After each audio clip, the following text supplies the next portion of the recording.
के पाठक जो शिक्षा विभाग के अपर मुख्य सचिव है, उनका शिक्षा विभाग से पत्ता साफ हो गया। आपको बता दें केंद्रीय प्रतिनियुक्ति पर के पाठक जाएंगे, इसको लेकर राज्य सरकार ने हरी झंडी दे दी है। तो बड़ी जानकारी हम आपको दे रहे हैं। शिक्षा विभाग में लगातार पिछले कुछ दिनों से चर्चा में रहे हैं के पाठक, अब उनका शिक्षा विभाग से पत्ता साफ हो गया है। केंद्रीय प्रतिनियुक्ति पर जाएंगे के पाठक, इसको लेकर राज्य सरकार ने यानी नीतीश कुमार की सरकार ने हरी झंडी दे दी है। तो लगातार बजट सत्र में भी के पाठक को लेकर पक्ष और विपक्ष आमने सामने दिखाई दे रहा था बजट सत्र में, और अब ऐसे में शिक्षा विभाग से उनका पत्ता साफ हो गया। केंद्रीय प्रतिनियुक्ति पर के पाठक जाएंगे, इसको लेकर सरकार ने हरी झंडी दे दी है। तो लगातार बिहार में शिक्षा व्यवस्था को सुधार के लिए जाने जाते रहे हैं के पाठक लगातार, और अब सरकार ने उन्हें हरी झंडी दे दी है। केंद्रीय प्रतिनियुक्ति पर जाएंगे शिक्षा विभाग के अपर मुख्य सचिव के पाठक। तो लगातार चाहे अधिकारी हो शिक्षा विभाग के, चाहे फिर शिक्षक हो शिक्षिका हो, लगातार उनके मन में के पाठक का भय अगर कहें तो लगातार देखने को मिल रहा था। स्कूल की टाइमिंग को लेकर, चाहे फिर बच्चों को पढ़ाने को लेकर, शिक्षा व्यवस्था को लेकर लगातार, और अब ऐसे में कह सकते हैं शिक्षकों को भी राहत मिलेगी और फिर उन अधिकारियों को भी अब राहत मिलेगी। और हमारे संपादक अशोक जी जुड़ गए। अशोक जी, के पाठक अब केंद्रीय प्रतिनियुक्ति पर जाएंगे, इसको लेकर राज्य सरकार ने भी हरी झंडी दे दी है। ऐसे में जो शिक्षा विभाग में सुधार हो रहे थे, गरीबों के बच्चे विद्यालय अब जाना शुरू कर दिए थे, लगातार ये बात जीतन राम मांझी कह रहे थे। अब ऐसे में राज्य सरकार उन लोगों को कैसे जवाब देगी जिसको नीतीश कुमार खुद विधानसभा में कह रहे थे बहुत ईमानदार अधिकारी हैं? बिल्कुल, देखिए दीपक, बिहार सरकार ने एक बड़ा फैसला लिया है और यह फैसला आप कह सकते हैं कि सामने चुनाव को देखते हुए राज्य सरकार शिक्षकों की नाराजगी मोल लेना नहीं चाह रही है। यही वजह है कि पिछले आप ये कहिए 6 महीने से ज्यादा समय से समूचे प्रदेश की सुर्खियों में रहे, मीडिया की सुर्खियों में रहे के पाठक की अंततः विदाई राज्य सरकार ने तय कर दी है। यानी कि केंद्रीय प्रतिनियुक्ति पर जाएंगे के पाठक। हालांकि कहा जा रहा है कि के पाठक ने स्वयं आवेदन दिया है और राज्य सरकार ने उनके आवेदन को स्वीकार कर लिया और के पाठक अब केंद्रीय प्रतिनियुक्ति पर जाएंगे। लेकिन सबसे बड़ा सवाल यह है कि आखिर केंद्र जब 2 दिन पहले या यूं कह सकते हैं कि 1 सप्ताह के अंदर नीतीश कुमार ने कई बार बयान दिया और विधानसभा के अंदर विपक्षी सदस्यों ने जब के पाठक को हटाने की मांग की थी तो नीतीश कुमार ने कहा कि किसी भी कीमत पर नहीं हटाएंगे, चूंकि के पाठक इधर उधर की पैरवी नहीं सुनते हैं। जिस के पाठक को हटाने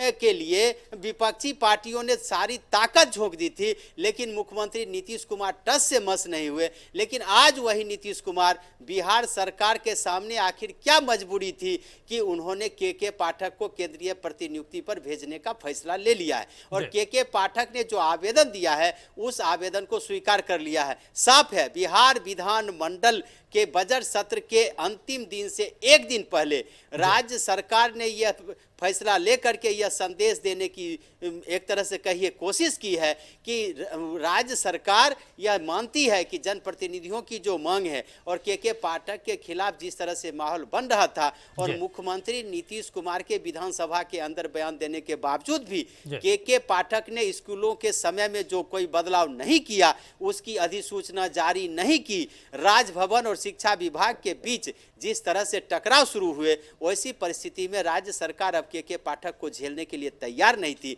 लेकिन ये कह सकते हैं कि के पाठक जा भी रहे हैं तो शान से, भले ही शिक्षा विभाग से उनका पत्ता साफ हो गया, लेकिन राज्य सरकार ने उनको हटाया नहीं। राज्य सरकार लाख राजनीतिक विरोध के बावजूद भी के पाठक को उनके पद से नहीं हटाया और के पाठक ने जब जाने का फैसला लिया केंद्रीय प्रतिनियुक्ति पर तो राज्य सरकार ने हरी झंडी दी। लेकिन अशोक जी, एक और बड़ा सवाल है। देखिए, जीतन राम मांझी खुद एनडीए गठबंधन के सहयोगी है और नीतीश सरकार बचाने में उनकी बड़ी अहम भूमिका रही। वो लगातार ट्विटर के जरिए कहते रहे कि के पाठक अच्छे अधिकारी हैं और उनके बदौलत जो बिहार का शिक्षा व्यवस्था है वो बेहतर हुआ है और अब गरीब दलित पिछड़े के बच्चे अब स्कूलों में आना शुरू कर दिया। अब वैसे जो गठबंधन के सहयोगी हैं उनको कैसे नीतीश कुमार जवाब देंगे?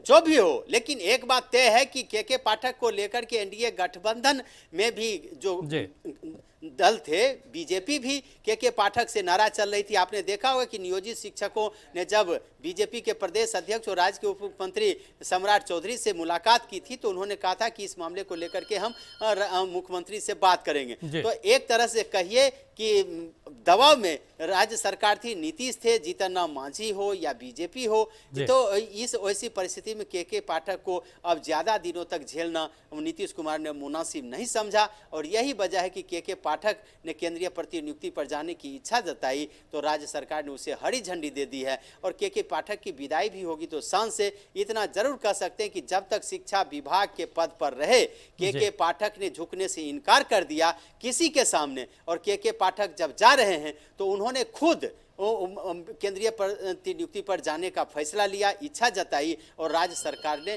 उसके उनकी इच्छा को पूरा कर दिया। में बिल्कुल अशोक जी, और हमेशा के लिए वो याद भी किए जाएंगे, क्योंकि बिहार में जिस तरीके से शिक्षा व्यवस्था में वो अपने कार्यकाल में सुधार किए, वो वाकई में कह सकते हैं ये संभावनाओं से परे था, कोई ऐसा सोच भी नहीं सकता। हमेशा के लिए वो याद किए जाएंगे। तमाम जानकारी के लिए शुक्रिया आपका अशोक जी।